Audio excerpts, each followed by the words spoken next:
네, 안녕하세요. 멘탈의 전부다의 철이형입니다. 네, 증시와 암호화폐 시장에 모두 중요한 이벤트가 있었던 오늘 성적은 좀 별로였는데요. 미국 증시는 3대 지수가 모두 하락했고 특히 다우가 1% 넘게 하락하는 강한 매도세가 나왔습니다. 암호화폐 시장도 오늘의 주인공인 이더리움만 겨우 제자리를 지켰고 나머지는 하락했습니다. 일단 오늘 시장의 투심을 얼어붙게 만든 주범은 결국 다시 거시 경제 환경이었습니다. S&P 글로벌에서 발표한 5월 구매자 관리 지수가 급등한 것이 1차적인 화근이 되었습니다. 제조업과 서비스업 구매 관리 지수가 모두 50을 넘으면서 경제 확장 국면을 나타냈고 문제는 둘 다 예상치를 크게 상회했다는 부분입니다. 이런 결과로 종합 PMI가 지난달에 51.3에서 54.4로 큰 폭 상승하며 2년 내 최고 수준을 기록했습니다. 거기에 고용까지 한몫 더했는데요. 실업수당 청구 건수가 지난 2주간보다 더 하락하면서 예측치를 하회했는데 실업수당이 줄었다는 것은 고용이 약해지지 않고 있다는 것을 나타내죠. 지지난주부터 시장 분위기가 바뀌면서 미국 증시가 3대 지수 동시 신고가를 기록하는 등 강세 분위기로 바뀌게 만들었던 셋업 자체가 약해지고 있는 것입니다. 고용이 약해지고 경기에도 약세가 나타난 와중에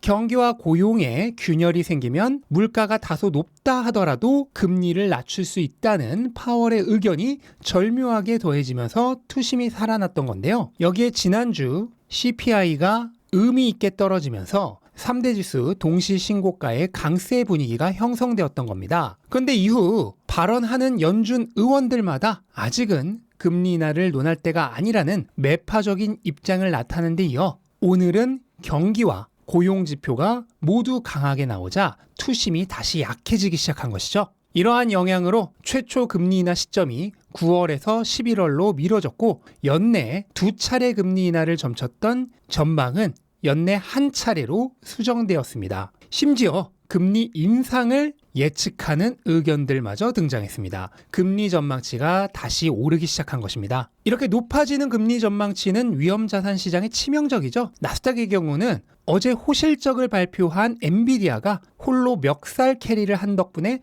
겨우 버텼지만 엔비디아 같은 보호막이 없었던 다우는 속절없이 무너졌습니다. 그리고 오늘은 안전자산이라 불리는 채권과 금마저도 하락했는데요. 이유는 달러의 강세 때문이죠. 채권이야 금리 전망치가 상승하면 금리와 반대로 움직이는 가격은 하락한다는 것은 이제 더 이상 설명드리지 않아도 되겠죠. 오늘 강한 고용과 경기 지표에 의해 채권 수익률이 상승하면서 채권 가격은 당연히 하락했습니다. 금조차도 약세를 피해갈 수 없었는데요. 금은 최고가 2,450달러를 기록한 이후 강한 차익 실현까지 더해진 이후에 오늘 높아진 금리 전망치의 악재까지 더해지며 하루 만에 2%나 하락했습니다. 금이 하루에 2% 하락하는 일은 좀처럼 없죠? 올해 들어 두 번째입니다. 그렇다면 암호화폐 시장도 피해갈 수 없었겠죠? 오늘 이더리움 현물 ETF 관련 좋은 소식이 있었음에도 불구하고 비트코인이 며칠 전 수복한 7만 달러대를 지키지 못하고 최대 6만 7천 달러 근처까지 하락했습니다.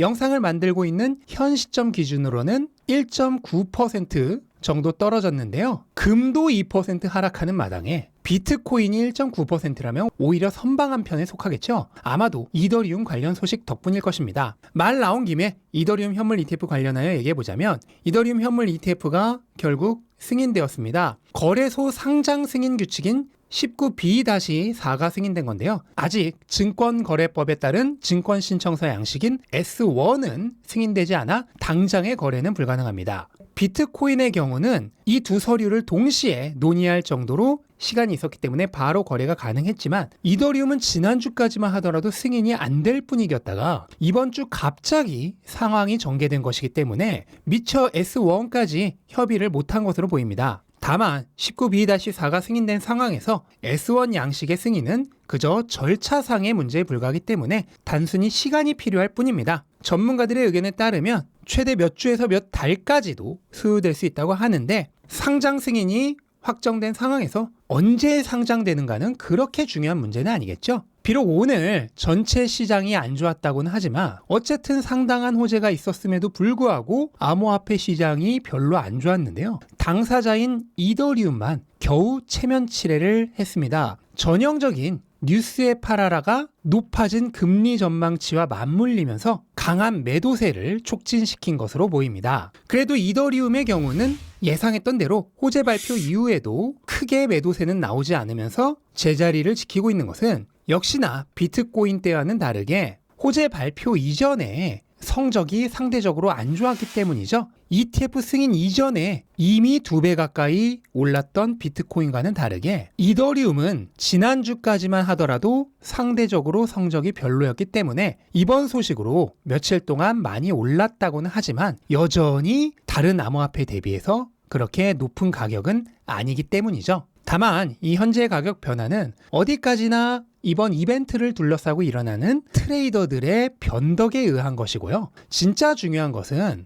추후 S1이 승인되고 실제 ETF 거래가 시작되고 난 이후부터가 되겠습니다. 이번 이더리움 ETF는 이더리움 투자의 아주 중요한 이유 중 하나인 스테이킹이 증권성 시비로 인해 빠져있는 어찌 보면 약간은 반쪽짜리 ETF입니다. 따라서 막상 ETF가 상장돼도 자금 유입이 생각보다 적을 수 있습니다. 전문가들은 첫 주에만 5억 달러의 유입을 예상하고 있는데 비트코인의 경우에는 첫날에만 30억 달러가 유입됐었죠. 이더리움의 시가총액이 비트코인의 30% 정도라는 점을 감안한다면 유입액이 이 정도로는 터무니없이 부족할 것입니다. 이처럼 진짜 승부는 현물 ETF 상장 이후가 되겠습니다. 비트코인도 현물 ETF 상장 이후 한번 큰 조정을 맞았다가 이후 본격적으로 상승을 재개한 시점이 ETF들을 통해 제대로 자금이 들어오기 시작한 시점부터였죠. 이걸 둘러싸고 일어났던 단기적인 가격 움직임은 모두 트레이더들의 심리에 따른 것입니다. 진짜 추세적인 가격 움직임은 실질적인 자금의 흐름에 따라 결정이 됩니다. 따라서 이더리움 ETF의 진짜 효과도 지금 당장 트레이더들의 심리 변화에 따른 가격 변화가 아니라 수주가 지나서 상장이 완료되고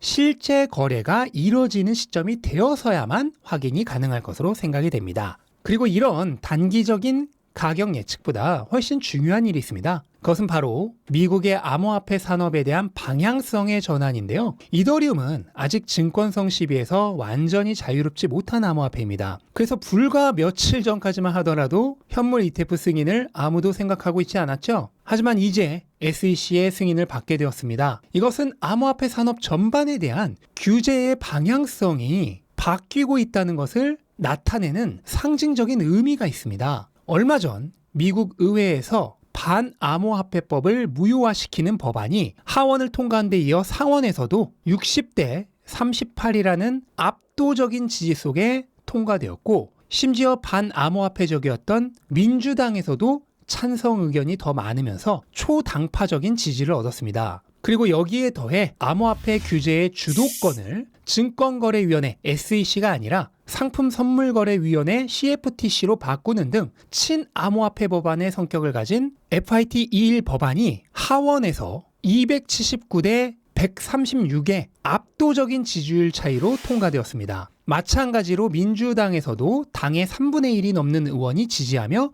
초당파적으로 통과가 되었습니다. 그리고 SAB 11 무효화 법안에 대해서는 거부권을 행사할 것이라던 바이든 대통령 측도 이번 FIT 21 법안에 대해서는 거부권 행사 의도를 밝히지 않았습니다. 백악관도 한 발 물러선 것이죠. 아무래도 최근 친암호화폐로 돌아선 트럼프 후보가 부담이 된 것이겠죠. 반암호화폐 정책을 유지하면은 전체 유권자의 20%나 되는 표심의 상당수를 뺏길 수 있으니까요. 비트코인 ETF에 이어 이더리움 ETF마저 승인되었습니다. 의회는 초당파적으로 친암호화폐 쪽으로 방향을 틀었고 대통령 후보들마저 입장을 바꾸기 시작했습니다. 은행과 금융권은 암호화폐 산업을 장악하려 하고 있습니다. 돈과 권력이 암호화폐로 흘러 들어오기 시작합니다. 그리고 우리는 그런 일들이 앞으로 펼쳐지기 시작하는 초입 부분에 서 있습니다. 앞으로 어떤 일들이 일어날까요? 당장 이더리움 ETF 같은 이벤트와 그로 인한 시장의 변덕에 따른 가격 변동보다도 이런 시대적 흐름의 거대한 변화를 파악하는 게 100만 배는 더 중요합니다. 큰 돈은